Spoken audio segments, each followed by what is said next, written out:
পুজোর অনুষ্ঠানে রুরির সত্যি এবার সামনে আনলো চারু। হ্যাঁ বন্ধুরা, এমনটাই দেখতে পাবো আমরা অনুরাগের ছোঁয়া ধারাবাহিকের আগামী পর্বগুলোতে।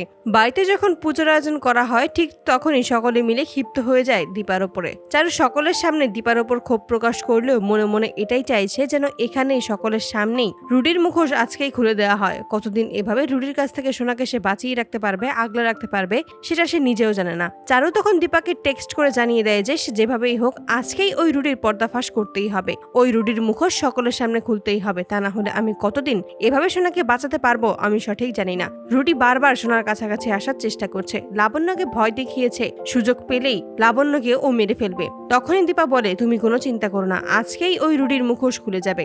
অপরদিকে দীপা যখন সকলের সাথে কথা বলতে ব্যস্ত থাকে ঠিক সেই মুহূর্তে আড়ালে যায় রুডি। কুন্তলাকে ফোন করে সেখানে আসতে বললে কুন্তলা বলে আমি এক্ষুনি চলে আসছি। তার আগেই দীপা ছদ্মবেশী রুডির কাছে এসে বলে আপনি গিয়ে বিশ্রাম করুন, আপনার আর কোথাও বাইরে যেতে হবে না, আমি এখন চলে এসেছি, এখন থেকে আমি সবকিছু ঠিক করে দেব, এই বাড়ি থেকে আমাকে কেউ তাড়াতে পারবে না, যে তাড়াতে আসবে তাকে এবার আমি এই বাড়ি থেকে বের করে দেব। এই বলেই সেখান থেকে দীপা চলে যায়। রুডি তখন ক্ষিপ্ত হয়ে যায় দীপার ওপরে আর রাগ করেই ঘরে ফিরে আসে। তখনই দীপা চারুকে ইশারার মাধ্যমে বোঝায় যে সেও যেন রুডির পিছু যায় এবং সেখানে গিয়ে নিশ্চয়ই সে আড়াল থেকে কোনো প্রমাণ জোগাড় করতে পারবেই। রুডির পিছু পিছু চারু সেখানে এসে উপস্থিত হলে ঘরে এসেই রুডি ক্ষিপ্ত হয়ে যায় দীপার ওপর। তাই নিজের নকল চুল খুলে ফেলে আর চিৎকার করে বলে থাকে ওই দীপা সেনগুপ্তকে আমি ছাড়বো না, ওনার জন্যই আমার সমস্ত চাল বানচাল হয়ে গেছে। মম শুধু একবার এখানে আসুক, তারপর ওই দীপা সেনগুপ্তর খেলা আমি আজকেই শেষ করব, আর ওই লাবণ্যকেও শেষ করে ফেলতে হবে, তা না হলে ও যখন তখন আমার জন্য বিপদ হয়ে দাঁড়াতে পারে। আড়াল থেকে সমস্তটাই ফোনে ভিডিও রেকর্ড করে নেয় চারু আর মনে মনে বলে এবার তোমাকে কে বাঁচাবে রুডি,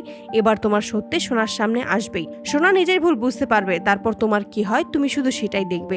নিচ থেকে যখন কুন্তলার গলা শুনতে পায় তখনই চারু সেখান থেকে নিচে নেমে আসে আর রুডি নিজের চুল ঠিক করেই নিচে নেমে আসতেই চারু দীপাকে টেক্সট করে জানিয়ে দেয় তার কাজ হয়ে গেছে, এবার শুধু রুডির মুখোশ খোলার পালা। চারু তখন সোনার কাছে এসে বলে আমি তোমাকে কিছু দেখাতে চাইছো না, এই বলেই রুডির একটু আগে করা ভিডিওটা সমস্তটাই চারু সোনাকে দেখিয়ে দেয়। সবকিছু দেখেই সোনা নিজের ভুল বুঝতে পারে এবং ছদ্মবেশী রুডির কাছে এসেই গালে ঠাটিয়ে চার মারায় সকলেই অবাক হয়ে যায়। কেউ কিছুই বুঝতে পারে না হঠাৎ করে সোনা এভাবে একজন বয়স্ক মানুষের উপর হাত কেন তুলেছে। সকলে মিলেই যখন কথা শোনাতে থাকে সোনাকে ঠিক সেই মুহূর্তে সোনা চিৎকার করে বলে উঠেছে ও সত্যিই রুডি, মা এতদিন সত্যি কথাই বলেছিল, ও ছদ্মবেশে এখানে এসে রয়েছে। তখনই সকলকে চারু সে নিজের ফোনে ভিডিওটা সকলকেই দেখিয়ে দেয়। এতে করে সকলেই স্তব্ধ হয়ে যায়। সকলেই তখন বুঝতে পারে দীপা এতদিন তাদের ভালোই চেয়েছে, তাদের ভালোর জন্যই সে সত্যিটা বলার চেষ্টা করেছে, বোঝানোর চেষ্টা করেছে, কিন্তু তারা কেউ সত্যিটা বুঝতে চায়নি। সবাই যখন সবার ভুল বুঝতে পারে তখনই দীপার কাছে ক্ষমা চায়। তো বন্ধুরা, তোমরা এটাই তো চাও জন্য এভাবেই পুজোর অনুষ্ঠানেই রুডির সত্যি ভিডিও রেকর্ডের মাধ্যমেই সকলের সামনে নিয়ে আসতে পারে চারু এবং সোনার ভুল ভেঙে দেয়। কমেন্টে জানাও। আর নিয়মিত আপডেট পেতে আমাদের চ্যানেলটি এক্ষুনি সাবস্ক্রাইব করে পাশে থাকো। ধন্যবাদ।